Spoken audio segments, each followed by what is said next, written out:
Husband dragged wife at dinner. After his dad humiliated her unaware, she was the secret billionaire who just bought his dad's company. He didn't just walk her out, he dragged her in front of everyone. On the very night his father mocked her at the family's grand dinner, he gripped her wrist, scraped her chair across the floor, and left her dignity behind the clinking glasses. "You don't belong here, Emily, you're embarrassing us. Leave." Those were the words Daniel chose while his father smiled. Instead of defending his wife, he handed her to humiliation. Instead of love, he chose pride. He believed she was small, powerless, easy to forget. But what he never knew was that the woman he shamed was the quiet owner of a storm, the secret billionaire behind Aurora Holdings, the buyer who had already taken his father's company without a sound. Sometimes the person dragged from the table returns to own the room. This is not just another dinner gone wrong. It is the breaking of a cruel tradition, the rise of a woman they tried to erase, and the calm power that ends empires with a whisper. Dear viewers, thank you for being here. If you watch without subscribing, it is like letting her voice be silenced again at that table. When you click that button, you stand with every woman mocked, every partner betrayed, and every quiet heart that chose to rise. Please subscribe now. And in the comments, share where you're watching from. The alarm rang at 5 a.m., slicing through the quiet like a blade. Emily Carter's eyes opened instantly. She didn't flinch or sigh, she simply reached out, turned it off, and sat up straight. Her movements were graceful, precise, almost trained. The kind of discipline that didn't come from habit alone, but from years of responsibility no one could see. Steam drifted from the cup of black coffee she made herself. No sugar, no cream. She stood by the kitchen window, watching the faint light spill across the small, suburban backyard. Her reflection shimmered on the glass. Perfect posture, calm face, hair tied in a neat twist. To anyone passing by, she was just another quiet wife preparing for another ordinary day. But the heavy silver watch hidden under her sleeve told another story. It was a limited edition Patek Philippe, a piece that could buy the entire neighborhood if sold. No one in this town knew who Emily truly was. Not her neighbors, not her husband, not even his father, who liked to remind her often that she married up. Emily Carter was 32, the founder and CEO of Aurora Holdings, a multinational investment firm that quietly owns several industrial companies. She built it from nothing after her parents' small business collapsed when she was 19. The pain of watching everything they worked for vanish had taught her one rule: power should be quiet, and quiet power was what she mastered. But that morning, something different lingered in her eyes, a kind of still tension. She stood at the counter, phone in hand, staring at a message from her assistant, Grace. "All acquisition documents are ready for signature, ma'am. Just need your confirmation before the dinner." Emily typed back, "Proceed. Make sure everything remains under Aurora's name." Her finger hovered before pressing send. She thought about Daniel, her husband. Daniel Carter, 34, was the kind of man people described as nice but uncertain. He was kind to strangers, charming in public, but easily swayed by stronger voices, especially his father's. Richard Carter, CEO of Carter Industrial Group, had built his company with old money and even older pride. He saw Daniel's marriage to Emily as a downgrade, convinced she was from the middle of nowhere. Emily pressed send. The message went through. "Does your husband know?" Grace texted back within seconds. Emily smiled faintly, the kind that hides both sadness and confidence. "He will," she replied, "when it matters." She placed the phone down gently and took a deep breath. The morning light turned golden as Daniel walked into the kitchen, still adjusting his tie. His shirt was slightly wrinkled, his hair tousled, but his grin was bright. "You're up early again," he said, reaching for toast. "You work harder than anyone I know, even without a boss breathing down your neck." Emily looked at him, her expression soft. "Old habits," she said. "They die hard." He laughed and kissed her forehead. "You should relax more. Tonight's a big deal, Dad's birthday dinner. Let's make a good impression, yeah?" There it was, the word impression. It always came before one of his father's dinners. She nodded, pretending not to notice the small tremor in her chest. Daniel didn't mean harm. He loved her. She knew that. But love, she learned, wasn't always strong enough to stand up to pride. Your father's expecting us at 7? She asked. He nodded. Yeah. Try not to wear anything too, you know, simple. He'll be looking for something a bit more expensive, she finished gently. Daniel hesitated. He just has certain expectations. Emily smiled faintly and looked down at her hands. Of course. Her silence made him shift uneasily, but he didn't apologize. He just took another sip of coffee, already glancing at his phone. After he left for work, Emily walked back to the bedroom. She opened the wardrobe, rows of neatly pressed dresses in soft pastels. At the end hung a single deep emerald gown, silk, simple cut but elegant. She brushed her fingers along it, remembering the last time she wore it, her company's founding gala 5 years ago. A quick flash of memory. Standing under bright lights, shaking hands with investors, smiling at the camera. Her name printed on magazines beside the headline, "The youngest woman to own an industrial empire." She blinked, and the image faded. The quiet, the house returned. She whispered to herself, "He doesn't need to know that version of me. Not yet." Her phone buzzed again, Daniel's text. Dad said to bring that coworker of mine, Megan. You've met her before. She's helping with the new project. Don't mind her if she talks a lot. Emily's thumb froze over the screen. A faint, unreadable smile curved her lips. She typed a simple reply. Of course, I'll see you there. She set the phone aside, her gaze distant. Outside, the golden morning softened into haze. Then softly, almost like a whisper to herself, she said, After tonight, things will never be the same. The kettle clicked off behind her, the room falling into silence except for the faint buzz of her phone screen lighting up again. It was Grace. All done, ma'am. Carter Industrial Group now officially belongs to Aurora Holdings. Emily's calm expression didn't change, but her eyes told a different story. And in the stillness of Dessa, that quiet morning, something powerful had already begun. That evening, at the dinner table, silence would cut deeper than words, and one man's pride would ignite a humiliation that no one would forget. The restaurant shimmered with gold light and murmurs of laughter. Crystal chandeliers hung above a long mahogany table set for 12. It was the kind of place that smelled of money, quiet, aged, and proud. Emily Carter walked in on Daniel's arm, her emerald dress glowing softly under the lights. She smiled politely at the waiter, at the guests, at the silence that followed her entrance. Every eye turned toward her, assessing her, including Richard Carter's. Richard, the patriarch, sat at the head of the table. 60 years old that night, built from iron will and an ego twice as heavy. He rose halfway when they approached, clapping Daniel on the back. Son, he said warmly, before glancing at Emily with a polite, cold smile. And Emily, his tone carried the weight, twos of judgment more than welcome. At Richard's left sat Megan Hayes, Daniel's co-worker. Early 30s, red dress, perfectly curled hair. She leaned close to Richard, laughing easily. Her perfume drifted through the air, expensive and deliberate. She looked at Emily like someone who already knew too much. Ah, you must be Megan, Emily said kindly. Megan smiled with just her lips. Yes, Daniel talks about me all the time at work. Emily's gaze flickered, only for a second, before she pulled out her chair and sat. Dinner began. Polished silverware clinked. Waiters moved silently. For a while, conversation was simple business, travel, stocks. Emily remained quiet, listening, hands folded in her lap. Then Richard leaned forward, his glass of wine halfway raised. So, Emily, he said, tell me again what you do these days. Daniel mentioned consulting. She smiled faintly. Yes, I work in finance consulting, mostly private investments. Richard laughed, loud enough for the whole table. Consulting? My dear, that's what people say when they don't have real jobs. A few guests chuckled nervously. Daniel looked down at his plate.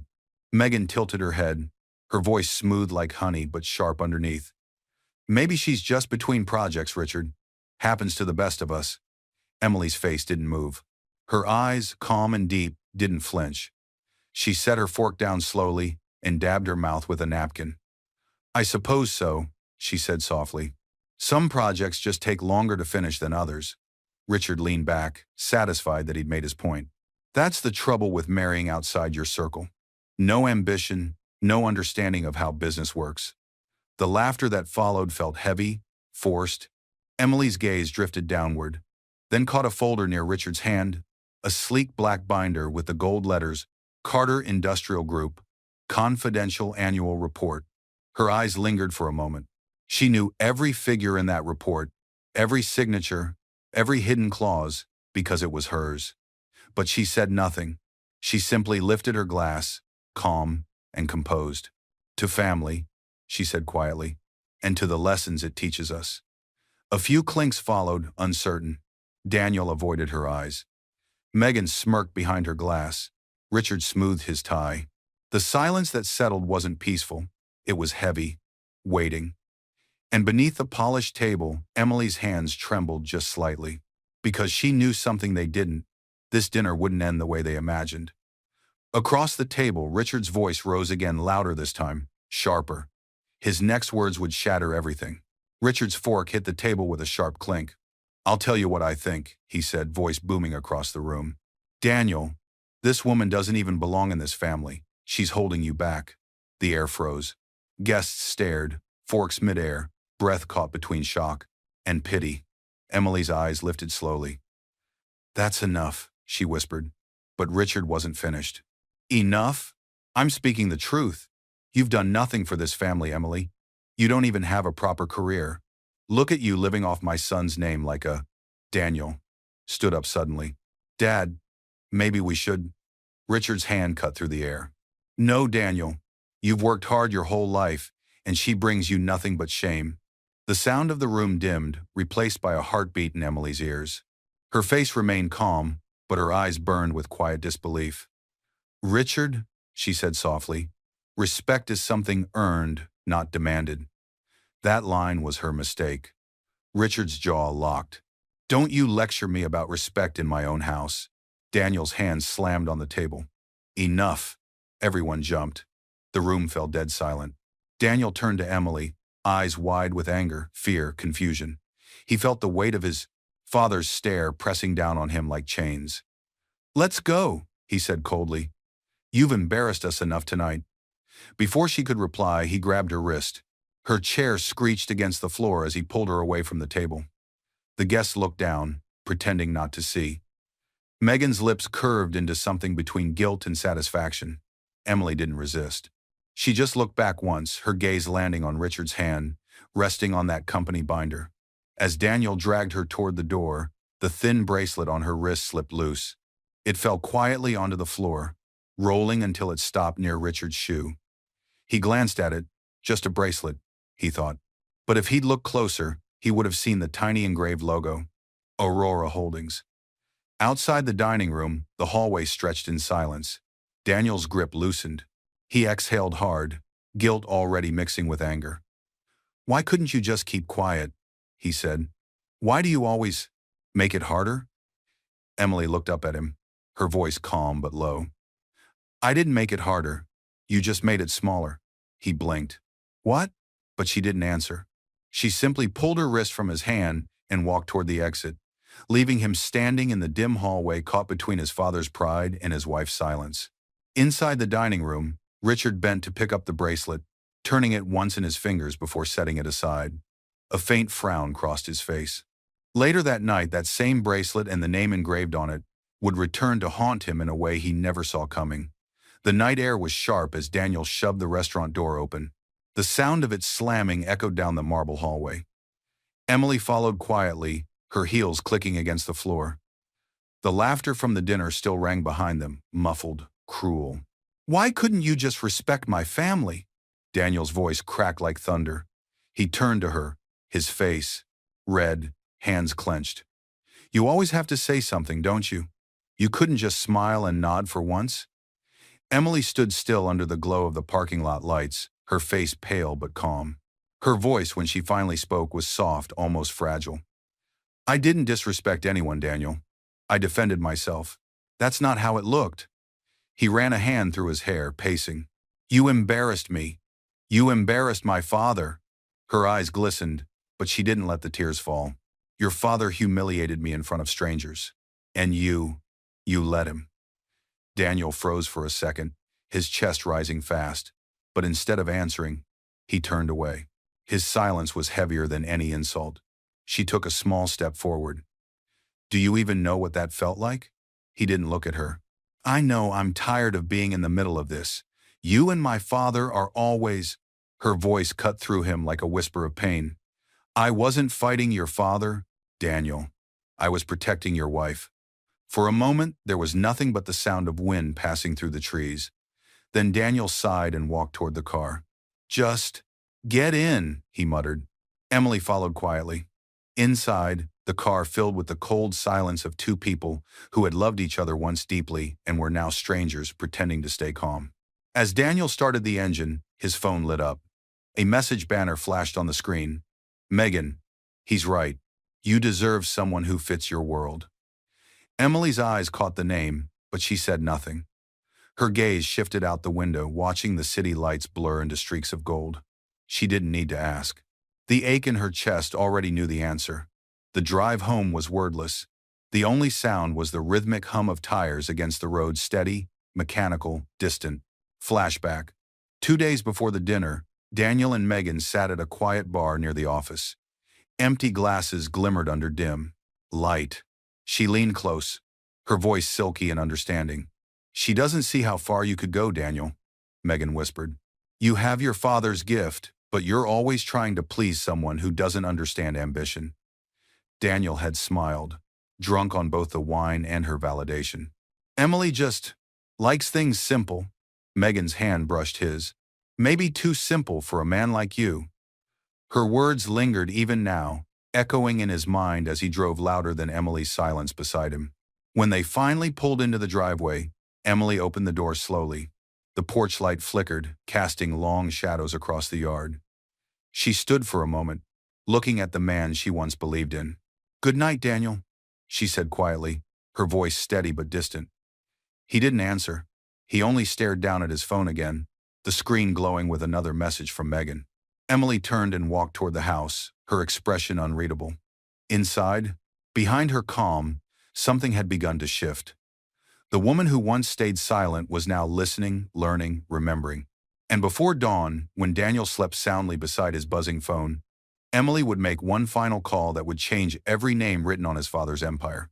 The front door slammed behind Emily with a hollow echo that filled the entire house. The sound was sharp, final, like something breaking that couldn't be fixed again. Her shoes hit the floor one by one as she stepped inside, steady but exhausted, every motion precise, deliberate. The house was quiet, too quiet. Daniel's voice had already faded upstairs. He'd gone straight to bed without another word. That was how he handled guilt, by pretending it didn't exist. Emily stood in the hallway for a moment, still in her emerald gown. The faint scent of his cologne drifted from the staircase, mixing with the soft ticking of the clock. She walked to the mirror near the door. Her reflection, stared back, calm face, smudged mascara, eyes still burning from everything unsaid. Slowly she reached up, removed her earrings, and wiped away her makeup with one clean swipe. Her voice came quietly, almost like a whisper to her reflection. "They saw a nobody. That's what I wanted them to see." The words lingered in the empty air like smoke. She turned away and walked down the hallway, past framed photos of simple smiles, her and Daniel on their wedding day, laughing under fairy lights, another of them at the lake, his arms around her shoulders. Each one felt like a stranger's memory now. In their bedroom, she moved to the wardrobe, sliding her hand behind a row of neatly hung clothes. Her fingers pressed against a smooth panel at the back. With a faint click, it opened, revealing a small hidden compartment built into the wall. Inside was a neatly organized collection of documents, sealed folders, and silver-bound notebooks. On top lay a leather portfolio stamped, with gold letters, "Carter Industrial Group, Acquisition, Final Phase." She took it out, laying it gently on the desk. The air seemed to shift. The quiet house no longer felt small. It felt vast, powerful, like she was standing inside the center of something enormous. Her phone buzzed softly. She picked it up without hesitation. Caller ID, Grace Turner. Grace was her personal assistant, loyal, discreet, and one of the few who knew the truth. Emily answered, her voice calm. "Grace."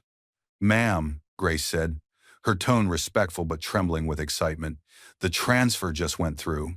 You now officially own Carter Industrial Group. For a few seconds, Emily didn't respond. She just breathed slow, controlled. Then she smiled, though her eyes glistened with something between triumph and heartbreak. Then it's time they see who they mocked. Grace hesitated. Do you want me to prepare the public notice? Not yet, Emily said softly. Let them sleep. Let them believe they still own the world. She hung up and placed the phone beside the documents. The screen's faint light cast a soft glow across her wedding ring, a reminder of everything she'd chosen to hide for love. Her gaze drifted to the window. Outside, the night stretched endless and quiet. For the first time, she didn't feel small in it. Instead, she felt like the storm that would change everything when morning came. She reached for the bracelet she'd found earlier, the twin to the one that had fallen at dinner. The engraved Aurora Holdings logo caught the moonlight as she placed it carefully beside the acquisition file. Her voice barely a whisper. Tomorrow, Daniel. Tomorrow you'll know who I really am. Then she closed the hidden drawer with a soft click. The sound echoed down the hall, sharp, certain, final. Upstairs, Daniel turned in his sleep, unaware that the woman lying beside him no longer belonged to his world. Downstairs, Emily's phone buzzed again, one unread email glowing on the screen. Shareholder meeting invitation, Carter Industrial Group, Friday, 7 p.m. And with it, the stage for revenge was set. The conference room lights blazed bright and cold, throwing sharp reflections off the glass walls.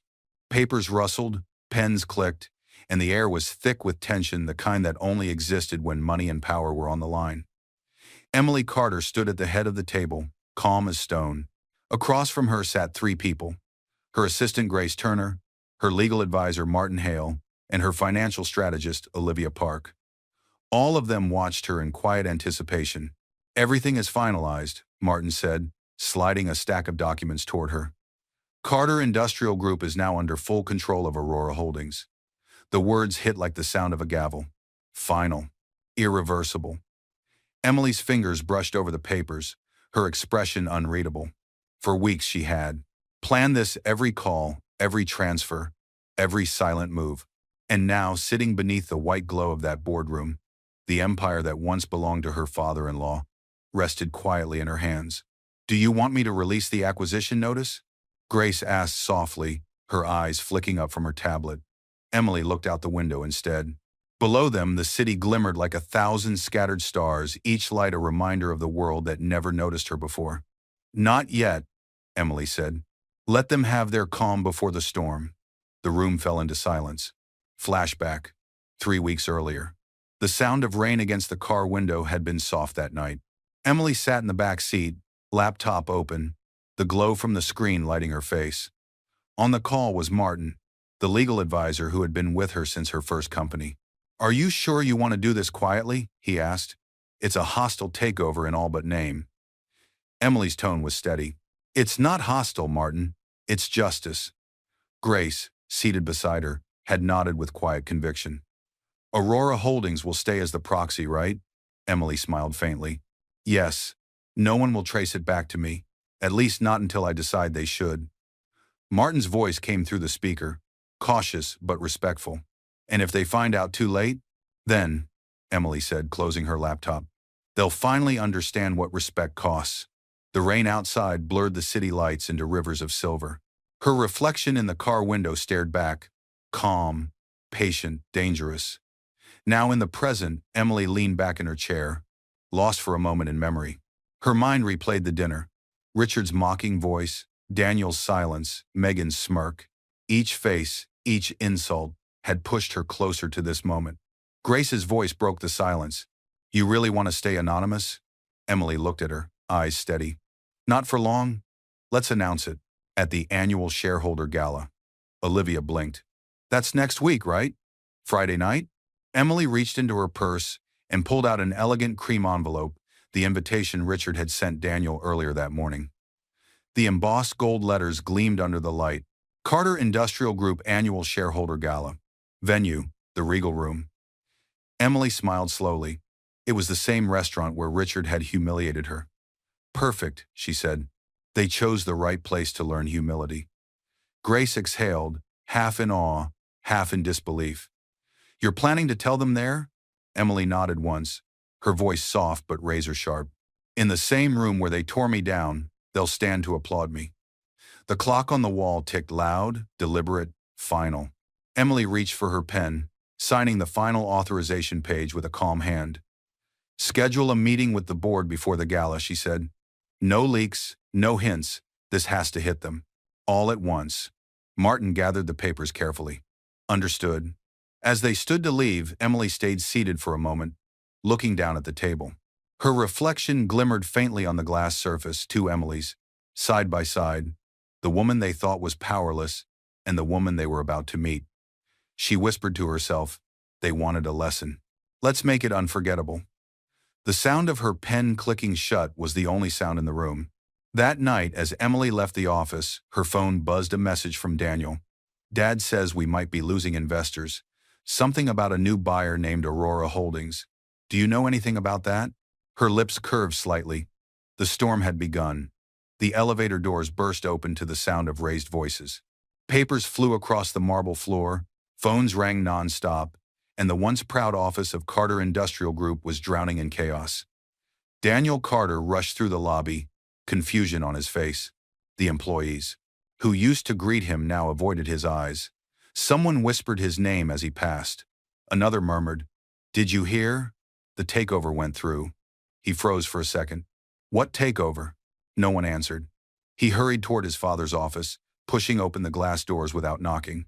Inside, the tension was thick enough to choke on. Richard Carter stood by the window, his phone pressed tightly to his ear, voice low but sharp. "I don't care what the board says. Find out who the hell this Aurora Holdings is." Daniel blinked. "Dad, what's going on?" Richard slammed the phone down and turned, his face red with fury. "We've been blindsided. Some new company, Aurora Holdings, just bought controlling shares of Carter Industrial Group overnight." Daniel frowned. "That's impossible. Who could afford that?" Richard's jaw clenched. "Someone very quiet and very rich. And they've been planning this for months. Every move was hidden under shell. Corporations, we didn't see it coming." The old man's voice cracked for the first time Daniel could remember. "They now own 51% of the company, Daniel. I don't even own my own name anymore."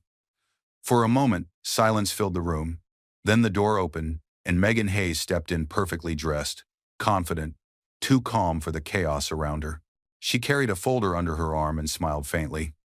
"Good morning, gentlemen," she said. "The news is spreading. The employees are nervous, the investors are panicking. Everyone's asking who the new owner is." Richard glared at her. "Do your job, Megan. Manage the communication team." She gave a small nod, but her eyes drifted to the large digital notice board on the wall. A name flashed across it, Aurora Holdings Limited, bold and final. Her smirk faltered. For a split second, something in her expression changed confusion, even fear. Her mind flickered back to that dinner night, to the bracelet that rolled under the table. The engraved letters she had noticed, Aurora Holdings. It couldn't be. But before she could speak, Daniel placed a hand on her shoulder, trying to sound confident. "Whoever they are, they'll want us to stay.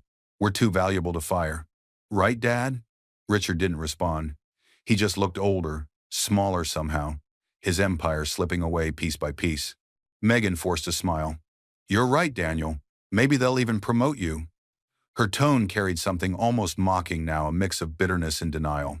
Daniel smiled weakly, unaware of the unease behind her words. "Exactly. This is just business. It'll settle." But nothing was settling. Across the floor, Richard's secretary rushed in with a trembling hand, holding a letter. "Sir, this was sent from the new owner's office." Richard snatched it and tore it open. His face drained of color as he read aloud. "Effective immediately. The Carter Industrial Group board is to convene under new leadership this Friday. Attendance mandatory." "Friday?" Daniel repeated. "That's the same day as the shareholder gala." Richard nodded slowly, eyes still on the letter. "Whoever this is, they're making it personal." Megan shifted, trying to steady her breath. "Aurora Holdings," she whispered. "Why does that name sound so familiar?"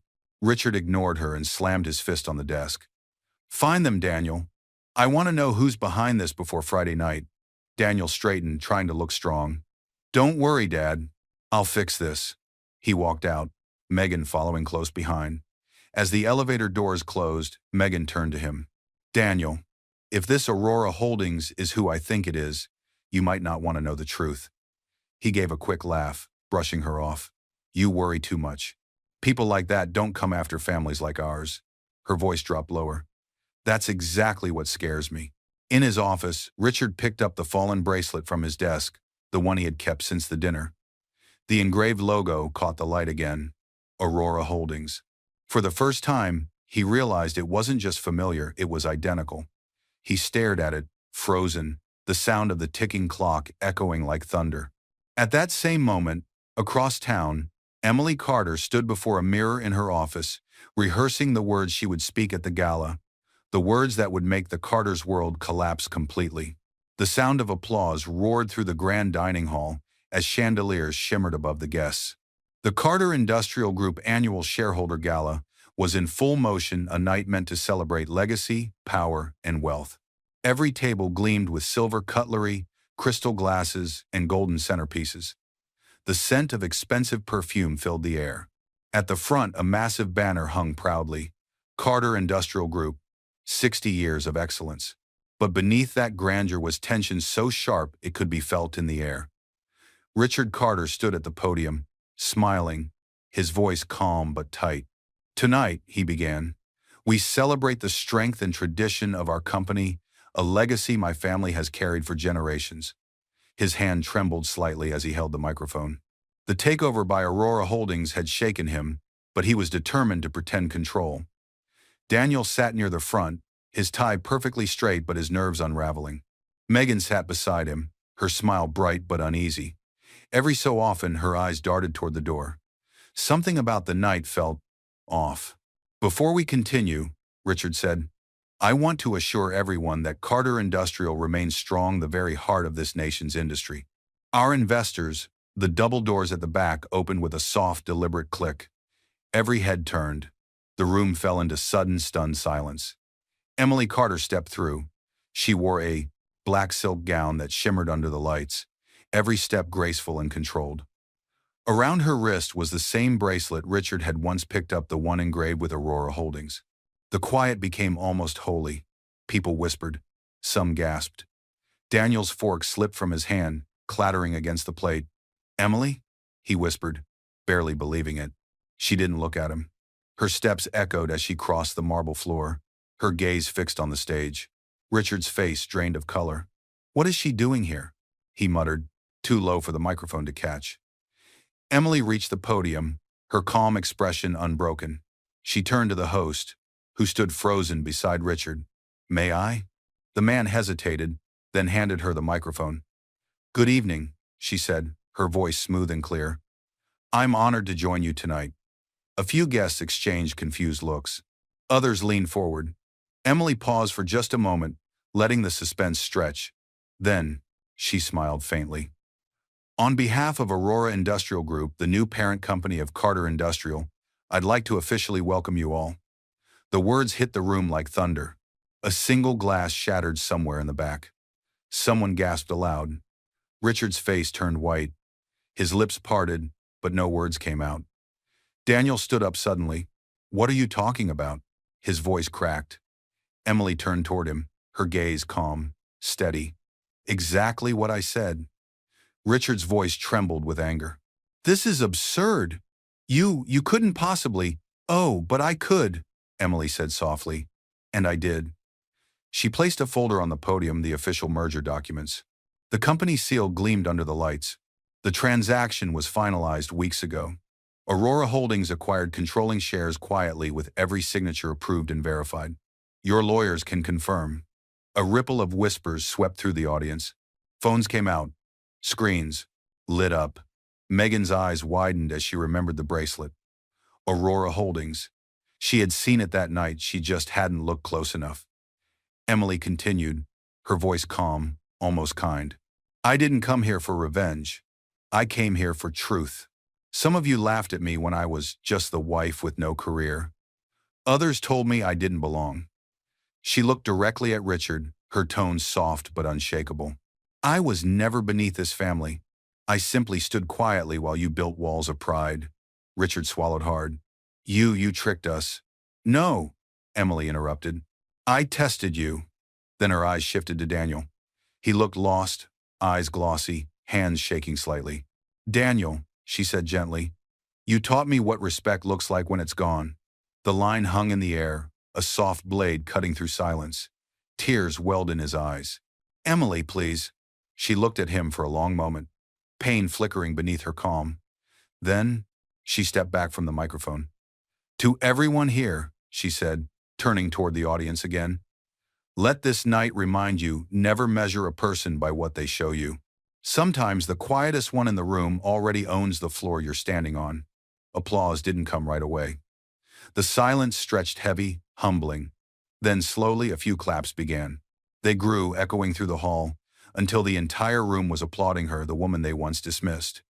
Richard sank into his chair, face pale, hands trembling. His empire, his name belonged to the woman he'd humiliated. Megan lowered her eyes, realization dawning like fire. Daniel whispered her name one last time, his voice breaking. Emily. She looked down at him, her expression unreadable.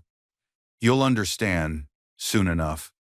Then she turned, walking away from the podium, the bracelet catching the light with every step. The applause faded behind her. The camera flashes glowed, like stars.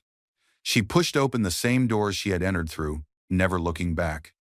As the doors closed behind her, Daniel stumbled after her, calling her name. In the hallway, his voice echoed, desperate and raw. And for the first time, he realized the woman he dragged out in shame was now the one who could destroy or forgive him. The heavy doors slammed open. Daniel burst through them, his voice echoing down the long marble corridor of the hotel. Emily!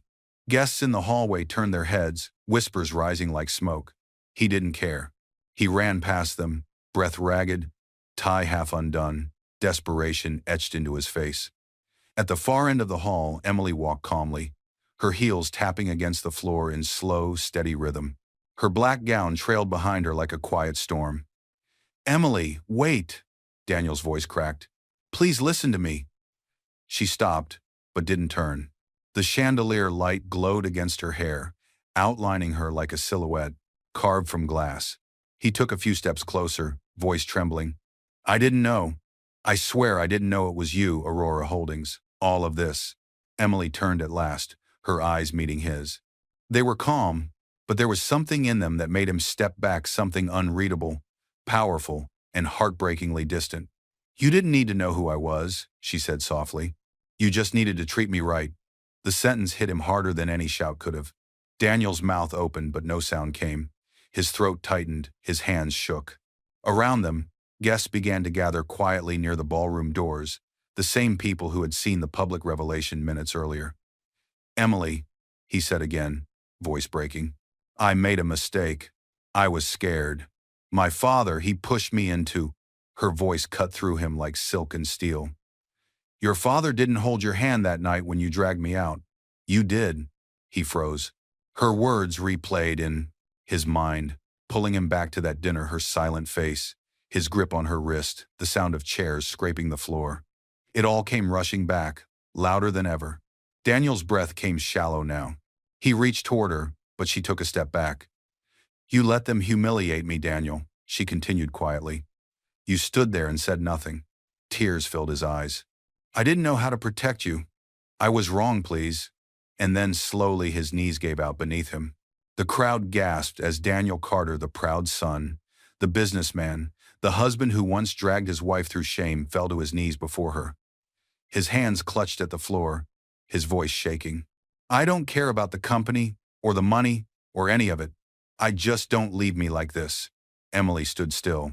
The sound of his voice trembled against the silence, the same silence she had endured for years. Her eyes softened for just a moment, but then she drew a quiet breath. This isn't about leaving you, she said. It's about finding myself. The words echoed off the marble walls. Behind them, Richard Carter appeared at the ballroom doors, looking hollow, smaller than anyone had ever seen him. His empire had been taken, his pride stripped bare. And beside him, Megan stood frozen pale, terrified. Richard turned to Megan, his voice low and cutting. Get out. You're finished here. She swallowed hard, her voice barely audible. "Sir, out!" he barked, and she fled, her heels clattering across the floor. For a brief moment, Megan's gaze met Emily's. No words passed between them, only a silent acknowledgement that the game was over. Daniel still knelt, his head bowed. "Please, Emily," he whispered. "Don't walk away. I can change." She looked down at him, her expression unreadable. "You already had the chance," she said quietly. "You just didn't take it." The murmurs around them grew, but Emily didn't seem to hear them. She turned, walking toward the exit. As she passed a tall mirror in the hallway, her reflection split two Emilys side by side. The woman who once begged for respect, and the woman who now commanded it. For a moment she paused, staring at her reflection. Her hand brushed against the cool glass. "I lost myself once," she whispered, barely audible. "Not again." Behind her, Daniel remained on his knees, surrounded by everything he thought mattered: power, reputation, family, all of it now meaningless. He lifted his head, tears streaking down his face, watching her walk away. "Emily!" he shouted one last time, his voice cracking. She didn't turn back. The doors opened before her with a soft hiss, and the night air rushed in cool, free, and silent. She stepped outside into the glow of the city lights, her expression calm but unreadable. The faint sound of her heels faded into the distance. Inside, Daniel collapsed fully onto the floor, covering his face. Around him, the guests whispered in disbelief, the mighty Carter name now reduced to echoes of regret. And in that silence, the last image of Emily in her black gown lingered like a haunting memory, the woman they broke, now whole again. Outside, as Emily reached her car, her phone buzzed with a single message from Grace. "It's done. The final documents are signed. You own everything." Emily looked up at the night sky and whispered, "Then it's time to let go." The morning sun spilled across the skyline, golden light cutting through the glass walls of the Aurora Holdings office. The city was waking, but inside, Emily Carter was already at her desk, composed, steady, and completely in control. Her desk was clean except for a single folder marked Women's Empowerment Fund, Launch Phase. The logo of Aurora shimmered faintly on its cover, the same one once engraved on her bracelet. Her assistant, Grace Turner, entered quietly, holding 2 cups of coffee. "It's official," she said softly. "Every last signature is done. Carter Industrial is now fully merged under Aurora." Emily looked up, a faint smile touching her lips. "Good," she said. "Now we build something better, something that doesn't destroy people to prove strength." Grace nodded, emotion in her eyes. "You did it, Emily." Emily turned toward the window, watching the city bathe in sunlight. "No," she murmured. "I just stopped letting others define me." For a moment, silence filled the room, not heavy like before, but peaceful, the kind of silence that heals. Then her voice came again, calm and steady, like a reflection spoken aloud. "I built my life in silence. I lost it in noise. But when silence spoke again, it was powerful enough to end empires." Her gaze drifted to the edge of her desk.